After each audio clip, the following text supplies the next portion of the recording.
소득공제는 소득 자체를 빼주기 때문에 내가 적용받는 세율에 따라 달라지는 거죠. 화폐에 따라. 35%의 세율을 적용받는 사람이 100만 원 소득공제를 받으면 35만 원이 줄어드는 거고 6% 세율을 적용받는 사람이 100만 원을 소득공제를 받으면 6만 원만 공제가 되는 그런 차이가 있는 거고 세액공제는 그거랑 상관없이 연말정산은 도대체 무엇인가? 왜 하는가?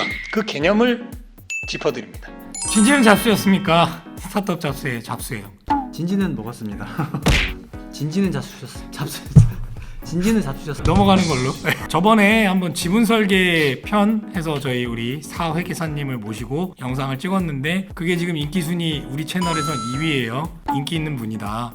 문의도 꽤 있지 않았어요? 뭐 그거 보고 연락 오시는 분들도 꽤 되는 것 같아요. 잘 해주셔서 그렇습니다. 오늘의 주제는 이제 뭔가 다가왔죠. 연말정산 시즌. 일하는 사람들이 다들 뭐 개념적으로는 알고 계셔야 되는 부분이니까 그 부분을 한번 우리 회계사님과 진행을 해보도록 하겠습니다. 일단 연말정산. 뭘 정산하는 거죠, 연말에? 세금을 정산해준다는 얘기인데 매월 급여를 지급할 때 급여 대장을 작성하면서 원천징수로 일정 금액씩을 제외하고 급여를 지급하고 1년치 소득 금액을 정확하게 공제 금액까지 다 넣어서 계산한 금액이랑 차이가 날 수 있기 때문에 연말정산을 통해서 더 냈으면 돌려받고 덜 냈으면 더 내고 이렇게 정산을 해주는 거죠. 이해됐어요?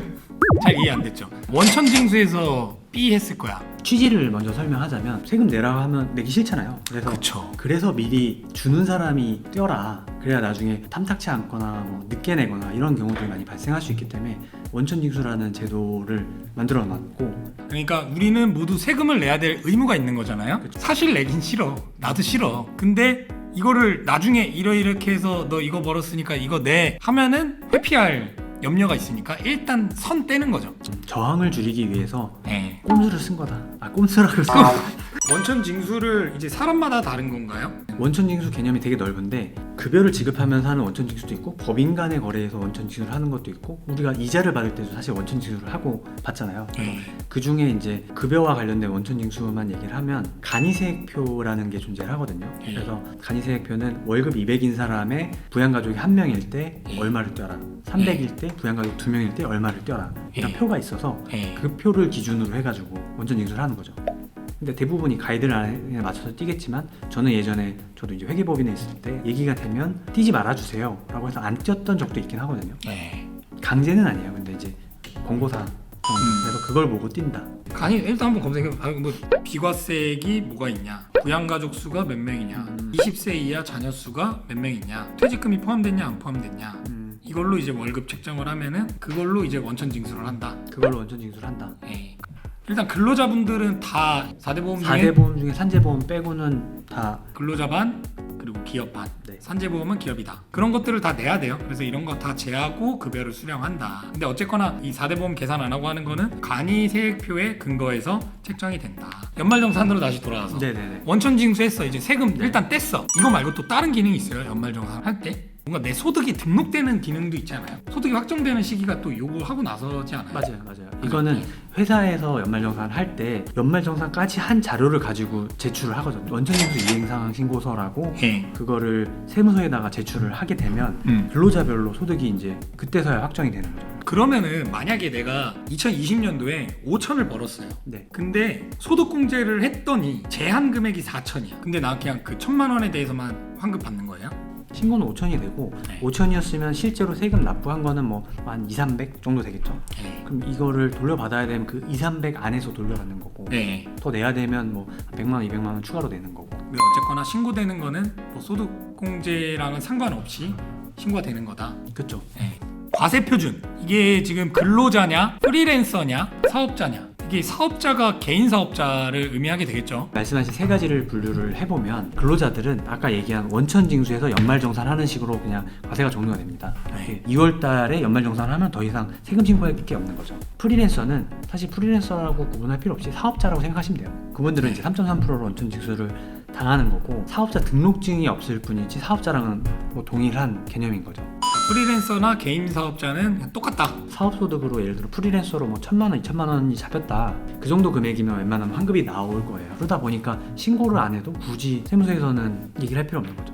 차이를 굳이 내자면 2월달에 연말정산으로 과세가 종료가 되냐, 5월달에 종소세를 신고를 해야 되냐, 신고 의무로 보면 뭐 그 정도 차이일 것 같아요. 근데 네. 계산 방법 자체가 아예 다르기 때문에 그거는 이제 차차 얘기하면서 이제 나올 내용인 것 같고, 내가 프리랜서다 하시는 분들도 실제로는 근로자인 경우들이 많아요. 근로기준법상 근로자 4대 보험이 또 안 나오거든요, 사업자한테. 그러다 보니까 그냥 프리랜서로 등록해서 그냥 이렇게 처리할게 라고 해서 뭐 과세하는 경우들이 많으니까. 근데 이런 사람들도 실제 따지고 보면 근기법상의 보호나 뭐 퇴직금이나 이런 것도 다 의무가 사실은 있는 거죠. 근로소득자나 네. 프리랜서 사업자나 프리랜서나 사업자나 세율 적용은 똑같아요. 네. 1200만 원까지 6%, 4600만 원까지 15%, 네. 8800만 원까지 24%, 네. 1억 5천까지 35%, 동일하게 세율을 적용받는데, 근데 이제 여기서 잡수의 의문 제기는 종소세 신고 때가 와서 종소세 신고를 해. 근데 난 3천을 벌었네. 이때 신고할 때 3.3% 내고 끝이 아니라 적용되는 거는 이 15% 구간에 포함이 되는 거예요. 대략적으로 그런데 정확하게 말씀을 드리면 기납부세액이라고 내가 미리 낸 세금은 3천만 원이면 3.3%니까, 근데 실제로 계산을 할 때는 3천만 원에서 비용을 빼야 돼요. 프리랜서 분들은 사업자라고 했으니까 사업을 하기 위해서 비용이 들어갔을 거잖아요. 그쵸. 컴퓨터를 산다든지 다른 외주를 줘서 알바를 썼다든지 뭐 이런 것들이 있을 수 있으니까, 그게 예를 들어 2천만 원이 나갔다. 그럼 2천만 원을 빼고 거기에서 똑같이 이제 나중에 얘기하겠지만 소득공제를 제외하고 나면 그게 과세표준이 되는 건데, 네. 거기다가 세율을 곱하는 거죠. 그러면 이제 소득공제가 우리는 흔히들 알고 있는 게 소득공제인데, 이제 박근혜 정부 때 세액공제라는 개념이 좀 이제 많이 막 쫙 퍼졌죠. 그럼 이제 소득공제와 세액공제는 뭐냐? 계산 구조를 위에서부터 쭉 말씀을 드리면, 첫 번째가 총 급여가 있을 거고, 거기에 근로소득공제를 빼주면 그게 근로소득금액이 되거든요. 근로소득금액에서 종합소득세 소득공제를 빼주면 그게 과세표준이 되는 거고, 네. 과세표준에서 세율을 곱하면 그게 산출세 나오는 세금이 그쵸, 되는 그쵸. 거고, 네. 거기서 이제 세액공제랑 세액 감면을 빼면 이제 최종적으로 내가 부담해야 될 세금이 나오는 거죠. 소득공제는 소득 자체를 빼주기 때문에 내가 적용받는 세율에 따라 달라지는 거죠. 35% 세율을 적용받는 사람이 100만 원 소득공제를 받으면 35만 원이 줄어드는 거고, 6% 세율 적용받는 사람이 100만 원을 소득공제를 받으면 6만 원만 공제가 되는 그런 차이가 있는 거고, 세액공제는 그거랑 상관없이 계산 방식에 따라 나온 세금을 그냥 차감해주는 방식이니까 고소득자나 세율이 높은 사람한테는 소득공제가 유리할 수 있죠. 상대적으로 뭐 세율 구간이 낮으신 분들은 세액공제가 유리할 수 있고, 그래서 뭐 이런 식으로 이제 변화가 돼 왔다고 생각을 하거든요. 사실 제가 우리 회사 직원들한테 궁금한 거를 좀 한번 이렇게 남겨놓으라고 했었어요. 한 직원이 이제 이런 얘기를 이제 했죠. 연금저축펀드는 왜 공제 대상이며 납입 시 공제율이 높은 이유가 무엇인가요? 그러니까 내용이라기보다 이게 왜 있냐? 그냥 뭐 이것도 정책적으로 정부에서 생각하기로 이제 향후의 사회 문제가 고령화에 따른 소득 절벽으로 이제 노후 준비가 안 되는 거를 이제 리스크라고 생각을 하기 때문에 국민연금, 퇴직연금, 개인연금으로 삼중 보호를 하자라고 주장을 하고 있잖아요. 그래서 국민연금은 뭐 법에서 강제되는 거니까 하고 있는 거고, 퇴직연금도 뭐 근로자라면 지금은 퇴직금 제도나 퇴직연금 제도를 가입해야 되니까 보장이 되는 건데, 개인연금이 없으면 지금 규모로는 사실 힘든 구조잖아요. 그래서 그걸 좀 장려하기 위한 개념이다 라고 생각을 하고 있어요, 저는. 이게 약간 제 과거의 영역, 자산 관리하던 시절 은퇴 설계 전문가 자격, 퇴직연금 뭐 이런 거 자격 이런 게 있어요. 제가 금융 자격증이 한 10개 있는데 그 중에 해당되는 건데, 연금저축이 보험이랑 신탁이랑 펀드가 있어요. 3개가 있는데 보험은 하지 마세요. 연금저축 보험은 이거 3개 다 세액공제가 12%가 연간 한도가 400만 원까지 돼요. 이게 환급이 가능한 거죠. 이 400만 원 연간 하면은. 그럼 이거를 미끼로 해서 보험사에서 영업을 많이 해요. 그럼 다 가입을 한단 말이야. 많아요, 주변에. 보험사는 그 수수료를 한 5%가 떼거든요. 그러니까 400에서 5% 떼고 지금 이자 받는 게 1, 2%인데 수지 타산이 안 나오잖아요. 늦게 계신 분들이 보면 그래야 할 것 같긴 한데, 어쨌거나 지금 현재 연금저축 상품은 노후를 준비하기 위해서 괜찮은 상품이다. 세액공제도 이렇게 12%나 받을 수 있고. 근데 할 거면 펀드를 해라. 결국엔 노후 보장 측면에서 정부에서 미는 정책인 거죠. 이렇게 세제 환급을 해준다라는 것 자체가. 이걸로 제가 옛날에도 많이 언급했던 가장 좋은 금융상품이라고 하면은 엔젤 투자가 베스트입니다. 과거에는 소득공제였어요. 세액공제가 아니라. 이게 이제 세액공제로 바뀌었는데 얘는 한도가 연 400이에요. 근데 엔젤 투자는 3천만 원까지 100%예요. 소득공제로 치면 무적인 게 이거예요. 그래서 고소득자들이 어차피 만약에 내가 한 50% 가까이 세금 낸다 하면은 스타트업 투자하는 게 진짜 괜찮을 수 있어요. 어차피 국가 성장에도 도움되는 뭐 스타트업에 투자하는 개념이 되니까. 소득공제 되는 항목이 또 뭐 어떤 게 있을까요? 뭐 기부도 엔젤 투자랑 마찬가지로 100% 되는 걸로 알고 있고요. 소득공제의 경우에는 연금소득공제, 특별소득공제, 그밖의소득공제 등 뭐 이렇게 분류로 보면 이렇게 있는데, 첫 번째가 이제 내가 국민연금 낸 거를 소득공제를 해주고, 내가 건강보험료 낸 거 소득공제를 해주고, 주택 자금에 관련된 소득공제도 있거든요. 임차를 하기 위해서 대출을 받았던 거에 대한 원리금 상환, 대출 이자까지 포함이 되는 거죠. 네, 원리금, 주택 청약 저축에 대한 불입금액에 대해서 소득공제, 연간 240만 원까지고 40%만큼을 소득공제 해주거든요. 뭐 아까 얘기한 엔젤 투자와 관련하면은 엄청 뭐 적은 거긴 하죠. 그다음에 예전에는 개인 연금이 이제 소득공제 방식이었어서 과거에 가입했던 사람들은 뭐 아직도 소득공제를 좀 받을 수 있는 부분이 있고, 제일 중요한 게 신용카드 소득공제. 요거는 이제 궁금해들 많이 하시니까 신용카드가 공제율이 15%, 현금 영수증과 체크카드가 30% 그대로인가요? 네, 그대로인데 올해 코로나 때문에 뭐 일시적으로 한도를 상향해 준 부분이 있거든요. 3월까지는 신용카드, 체크카드는 60%로 상향, 4월부터 7월까지는 80%로. 제 생각에는 3월 달에 해서 이제 60%로 올려줬는데, 2배씩으로 올려줬는데, 이제 경제 활성화시키고 소비를 좀 시켜야 되겠다, 지금 상황이 좋지 않다라고 해서 올려준 것 같아요. 80%까지. 이거 좀 웃긴데 정책이? 일은 다 못하게 막아놓고 돈은 쓰라고 이건 공제율은 높인 거예요? 정책 웃기네. 시작한 취지가 원래는 사업자들 매출을 노출시키기 위해서 시작한 거거든요. 현금 매출로 소득을 누락하니까 그죠. 신용카드를 장려를 시켜가지고, 옛날에는 그런 목적이었고, 지금은 이제 그 목적이 달성이 돼서 누구나 신용카드를 쓰니까 언젠가는 없앤다라고 하는 지금 기조를 가지고 있어요. 자기 연봉, 총 연봉의 25% 이상을 사용해야만 공제를 받을 수가 있어요. 연봉의 25% 이상. 내 연봉이 5천이야. 25% 얼마죠? 1200. 계산이 안 되냐. 연봉이 올라가면 사실상 적응받기가 힘들어지죠. 뭐 2억이다 하면은 그걸 신용카드로 못 쓰시는 분들도 있으니까. 그리고 또 생각보다 공제되는 금액이 크지 않을 수 있는 게, 이거는 제가 그냥 대충 계산을 해봤을 때 연봉 4천 되는 금액인 분은 최소 1,000만 원을 신용카드 써야 되고, 한도인 330만 원까지를 다 공제를 받고자 하면은 2,500 정도는 최소한 써줘야 되거든요. 이거를 공제받기 위해 카드를 많이 쓸 수는 없잖아요. 생각보다는 공제가 좀 덜 될 수 있는 부분이 있죠. 정책 웃기네. 되도록이면 체크카드 써서 계산 안 하더라도 얘가 공제율이 2배니까 체크카드를 쓰는 게 유리한 측면이 있고, 근데 신용카드 혜택이란 게 있을 거 아니에요. 그래서 그 혜택 있는 선에서 어느 정도 쓰면은 균형감이 나올 거예요. 공제율만 어느 게 더 잘 되더라, 이 정도만 기억을 하시면 괜찮을 것 같아요. 세액공제에는 또 어떤 게 있죠? 항목이? 세액공제는 항목이 많은데, 보험료 세액공제, 의료비 세액공제, 교육비 세액공제, 연금계좌 세액공제, 자녀 세액공제 중에 출산 입양. 월세 얘기를 우리 월세. 직원들은 물어보더라고요. 세액공제 항목이죠. 네네네. 얘는 한도가 어떻게 돼요? 월세는 750만 원 한도에 10%, 공제를 10%를 해주는데 한도는 750이니까 75만 원이라고 볼 수 있겠죠. 급여 7천만 원 이하인 사람들 대상으로.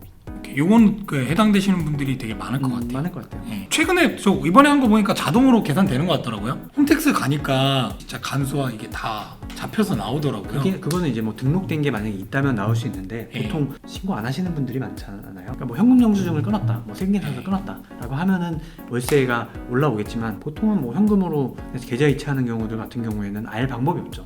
그죠. 계좌 이체한 내역이랑 계약서랑 이런 걸 첨부해가지고 신청을 해야죠. 홈택스 간소화 서비스에 내가 월세를 어디서 내고 있는데 이게 안 들어가 있어. 이러면은 이걸 뭔가 챙겨야 되는 이슈는 있는 거죠. 그리고 질문 중에 하나가, 이거 약간 우리 변호사님이 와야 될 것 같은데, 이거 월세를 받는 거를 신청을 하면은 임대인이 뭔가 불이익 줄 게 없는 거냐? 싫어하겠죠. 장 변호사님을 불러야 될 것 같은데요.